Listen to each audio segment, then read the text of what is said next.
Yo, what's up guys? Welcome back. Dito po si Denriga, Doy TV Sports. Well, ang ating pag-uusapan guys ay ito. Ang sagupan daw po o rematch sa pagitan ni Manny Pacquiao at ito po ni Floyd Money Mayweather. Alright, next year po.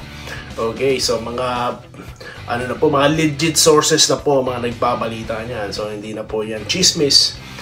Well, maaalala po natin na nag-anunsyo si Manny Pacquiao na siya po'y babalik next year, January ata yun. In-announce niya yan pero wala pang kalaban, opponent to be announced soon. Okay, so ang basa ko dyan, kaya niyang kalabanin si Barrios dito for a rematch, kasi napanood na ng tao kasi alam nyo guys, ito na yung mga tawag dito, huling mga laban ni Pacman talaga Siguro kung magre-retiro yan, hindi na babalik yan, dahil nga sa edad na rin. So gusto niya na talagang makakalaban, yung talagang dudumugin ng tao, di ba? Yung inaabangan talaga. At isa nga po dyan, ito nga po, Floyd Money Mayweather rematch. Okay? Kasi nga po, natalo si Pacman, Okay? In fairness naman po talaga, kung puntusan po ng pag-uusapan sa karaang bakbakan na yun, talaga pong natalo dun si Manny. Kasi talaga pong mautak, magulang, si Mayweather dahil, suntok, takbo, iwas. Yun naman ang nangyari, di po ba? So, yung one-on-one talaga na inaasahan natin, hindi nangyari kasi hindi talaga siya lumaban ng harapan. Okay. So, anong aasahan natin kung sakali mang kasahan ito ang Mayweather? Kasi alam nyo, tatingin ko itong si Mayweather, talagang kung hindi man siya makakaiwas, of course, sa laki ng premyo nito, kung sakasakali, malamang malaki na naman sa kanya, baka mapauo ito. Yun na nga lang, syempre may agam-agam yan, baka masira record ko. So ano kaya ang paglalabanan? Exhibition kaya yan o he will be back as professional boxer ulit, di ba? Katulad po ng huling laban niya, nakakalaban niya si Conor McGregor. Alam naman po natin na hindi naman talaga boxingero si Conor, Kaya hindi masyadong risky para kay Floyd na lumaban kasi alam naman natin MMA si diba? Si Conor.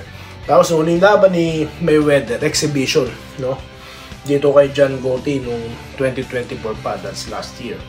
Si Pacquiao very recent. At di lang to exhibition, It's a 12 round bout, championship pa against dito sa batang-bata na si Barrios, di po ba? Batang-bata kasi nga sa edad nila, anong discrepancy, 10 years po ba? So yan po. Ngayon, back kung anong aasahan natin. Si Pacquiao po nun, para makapag-offensive, sa maraming pagkakataon, talaga po nire-risk yung depensa niya. Pero nung nakakalaban niya si Barrios, is a different Manny Pacquiao, guys, He's a wise, masasabi ko na rin technician, defensive Manny Pacquiao yung ating nakita ron. So itong Pacquiao na to, yung version niya na ito, ang gusto nating makaharap ni Floyd Money Mayweather, di po ba? Para match sila. Para pag ikaw engage sa akin kay Pacman, may counter din po siya. So yan po ang inaasahan natin at para sa akin kapanapanabik pa rin ito guys dahil record po ni Floyd ang nakasalalay dito at of course yung iniisip nating lahat of course mga fans ni Manny or fans ng boxing na kung one-on-one talaga suntukan may pagkakataon na manalo si Pacquiao, di po ba? Kaya po kapanapanabik na laban pa rin po ito guys Huwag na nating isipin yung nangyari noon, sigurado po may something new sa bakbakang ito. Di po ba? So ano po, what are your thoughts guys, 48 years old si Mayweather, 45 naman po si Manny. So okay na okay po yan, match na match yan, If we're talking about age, di po ba? So yan po ang maganda, Battle of talaga, legendary battle, Ang ganda po niyan guys, kung mangyayari yan, okay? So yan po, konting pa-shoutout po muna tayo guys, Marami po nag-comment sa ating nakaraang content, dahil nga po kinontent natin sa basketball, babalik tayo ng basketball, dahil nga po kinontent natin yung mga pwedeng naiisip po ng maraming fans, no?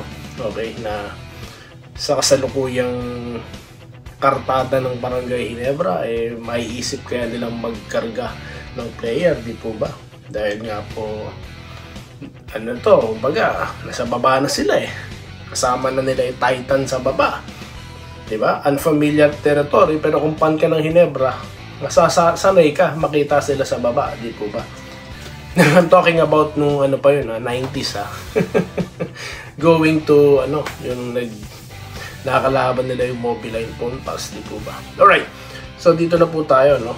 Marami po nag-comment, katulad ni Brainy na nangunguna sa pagko-comment, no? Salamat po. Joseph Pineda, okay, kailangan daw po talaga na reinforcement, no? Sinabi ko po sa content na yan, no? Bagamat naiisip ng maraming fans yan, pero sa palagay ko hindi po, no? Hindi gagawin na Ginebra yan. Hindi pa sila magdadagdag. Maliban na lang may makausap ako isa sa kanila, no? Ano bang plano niyo diyan, mga boss? Nag-iintay ang mga fans ng Barangay Ginebra kasi kung ano-anong pong tinatopic na ibang mga vlogger, no?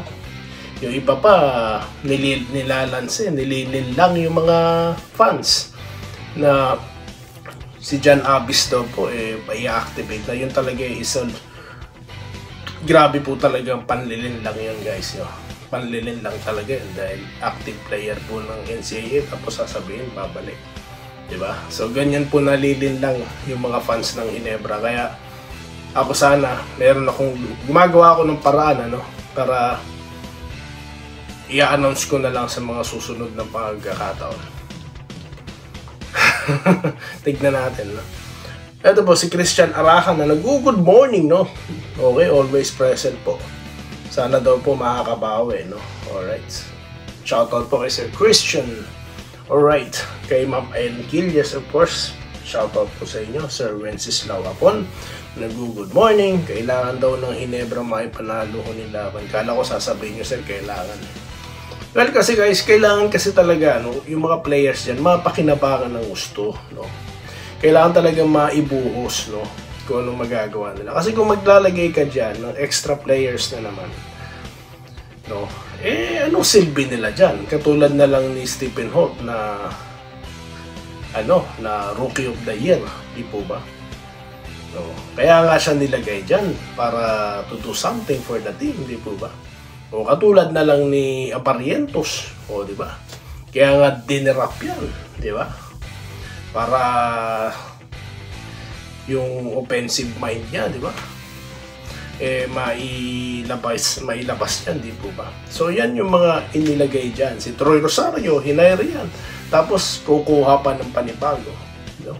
So paano mo mamamaximize yung talent ng mga recruits na yan kung kukuha ka na naman ng bago, no? Kung lahat na lang gusto nyo star, hindi pwede, no? Hindi pwede. Parang si Ahan Misi lang yan na nawalan lang din ang playing time. Hindi po ba? So ganun lang naman yun. Alright? Okay.